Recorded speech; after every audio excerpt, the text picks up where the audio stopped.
सात संगत जी, प्यार से कहिए धन निरंकार जी। सात संगत जी, माया जो भी संसार में है ये हमको माया में घेरे रखा है। ईश्वर के अतिरिक्त जितना भी नश्वर संसार है, जो प्रतीत होता है कि सदा रहने वाला है परंतु रहता नहीं है, इसे माया नाम से संबोधित किया जाता है। यह जो मायावी शक्तियां होती हैं अलग अलग रूपों में नजर आती हैं। लगता है कि यह सचमुच है परंतु यह होती नहीं। यह सब छलवा होता है। जो इन्हें मायावी शक्तियों को सच मान बैठते हैं उसे अनंत निराशा ही होती है। धन संपत्ति, अज्ञानता, भ्रम, छल, कपट, प्रकृति, ईश्वर की अव्यक्त काल्पनिक शक्तियां, इंद्र जाल, असाधारण कला या शक्ति, करामत, अनुग्रह आदि, यह सब मिथ्या जगत माया ही है। बाबा अवतार सिंह महाराज अवतारवारी के पद संख्या 157 में माया का इस प्रकार वर्णन करते हैं। झूठी दुनिया, झूठी नगरी, झूठा राजा ते संसार, झूठे धिया पुत कबीले, झूठे सारे रिश्तेदार, झूठी रूझी दुनिया, झूठी झूठा सारा कारोबार, झूठी माया, झूठी छाया, झूठी है जिन्ना सब संसार, झूठे सारे महल माढ़िया, जिन्हा ते तू भार करे, कहे अवतार ए निरा झूठा, ए जिस पर से तू ध्यान करे। साथ संगत जी, ये मायावा रूपी में सब झूठा है। उपरोक्त पद में बाबा जी यह बताने के प्रयत्न कर रहे हैं कि ईश्वर को छोड़ के जो अविनाशी है, सारी दुनिया मिथ्या है, इसे माया कहते हैं। श्री कृष्ण भगवान श्री भगवत गीता में फरमाते हैं कि माया मेरी ही छाया है। इसे माया का दूसरा नाम प्रकृति है। भाव यह है कि जो यह संसार आपको नजर आता है यह मेरी छाया है, यह मैं नहीं हूँ। सत्य तो केवल मैं हूँ, बाकी सारा संसार तो झूठी छाया है। वेदांत में माया का इस प्रकार वर्णन किया गया है कि निद्रावस्था एवं जागृति अवस्था भी माया ही है।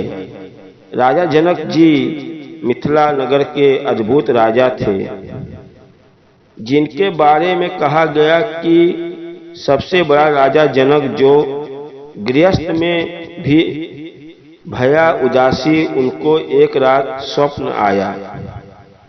वह अब राजा नहीं रहे। स्वप्न में देख रहे हैं कि मैं राजा नहीं हूं, मैं दर दर भटक रहा हूं, मैं भिक्षा मांग रहा हूं और भिक्षा कहीं नहीं मिल रहा है। उनकी जाग लग गई, उनकी आंख खुली तो उन्होंने शुक्र मनाया कि चलो अच्छा हुआ, यह स्वप्न है। परंतु उनकी जिज्ञासा यह जानने की बनी रही कि मैं जो जागृति अवस्था में राजा हूँ यह सत्य है अथवा जो स्वप्न अवस्था में भिखारी था वह अवस्था सत्य थी। उन्होंने अपनी यह जिज्ञासा बड़े बड़े संतों महात्मा को आगे प्रकट किया है। महर्षि अष्टावक्र ने उन्हें बताया कि न तो आप भिखारी हो न आप राजा हो, दोनों स्वप्न है और जागृति अवस्थाएं झूठ है और सत्य तो कुछ और ही है। और यह है कि आप प्रभु परमात्मा शाश्वत सत्ता के अंश हो। ये सब माया है। आप राजा हो ये भी सत्य नहीं है, ये भी एक माया है। आपने जो स्वप्न में देखा मैं भिखारी हो गया, वो भी एक माया है। सत्य तो एक ही है कि आप परमात्मा के अंश हो और परमात्मा के पास ही जाना है। इस प्रकार कहने का भाव यह है कि यह पूरा संसार जो नश्वर है यह माया है और छलवा है, केवल अज्ञानता है। जो इसके चक्कर में आ जाता है वह अनंत निराशा को प्राप्त होता है। इस माया के भुलेखे में तो नारद मुनि तक आ गए थे। एक बार नारद मुनि भी आ गए। नारद मुनि भगवान कृष्ण जी से प्रश्न किया कि माया क्या होती है, बताओ प्रभु माया क्या होती है। कृष्ण जी समझ गए कि अब ये माया जानने की उद्देश्य की है। तो कृष्ण जी बोले मुझे प्यास लगा है, जाओ तालाब से मेरे लिए पानी लेके आओ। नारद मुनि जब पानी लेने गए तो वहां एक सुंदर युवती को पाया, उस पे मोहित हो गए, उससे शादी कर ली, बाल बच्चे हो गए। वह भूल गए कि श्री कृष्ण जी ने उनसे पानी मांगा था। माया के चक्कर में पड़ गए। पानी लाने के लिए कहा था। जिस गांव में रहते थे वहां बाढ़ आ गई। वह घर छोड़कर सुरक्षित स्थान पर तलाश में निकल पड़े। रास्ते में पानी का बहाव बहुत तेज था।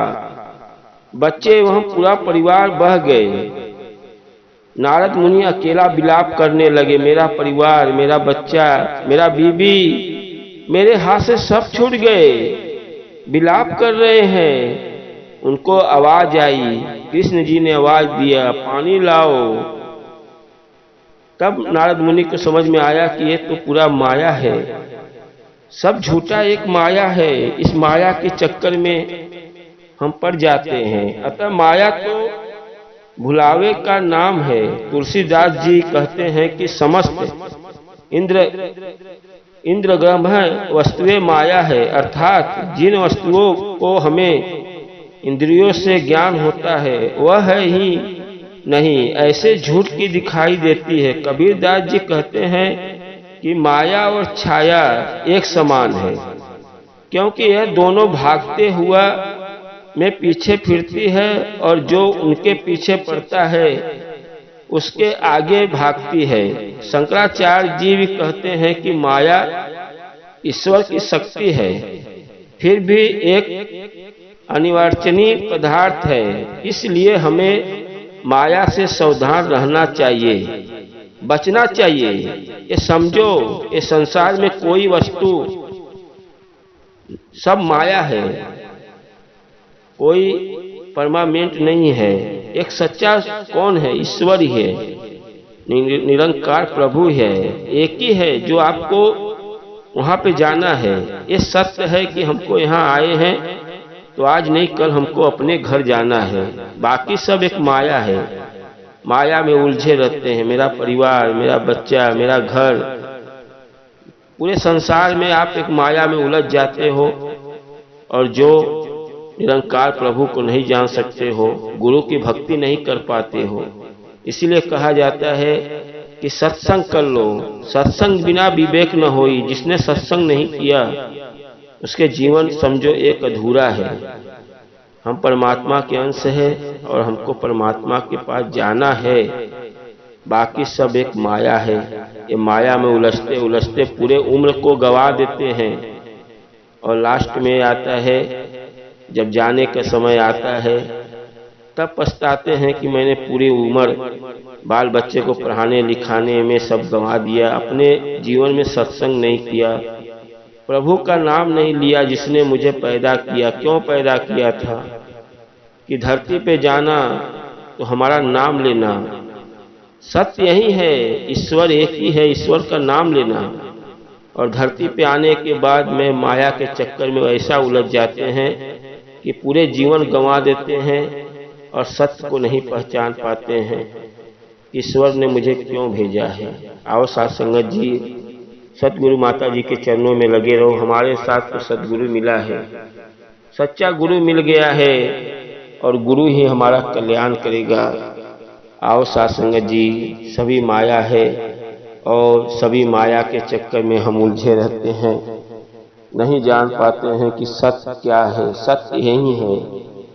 श्री कृष्ण जी ने अर्जुन को पूरा रूप बता दिया कि ये मेरा ही है, न मुझे अग्नि काट सकती है, जला सकती है, न पानी भिगो सकता है, न मुझे तलवार काट सकती है। मैं तेरे घट घट में हूँ, तेरे अंग संग हूँ, तेरे पास हूँ, तू मुझे पुकार को तो देख।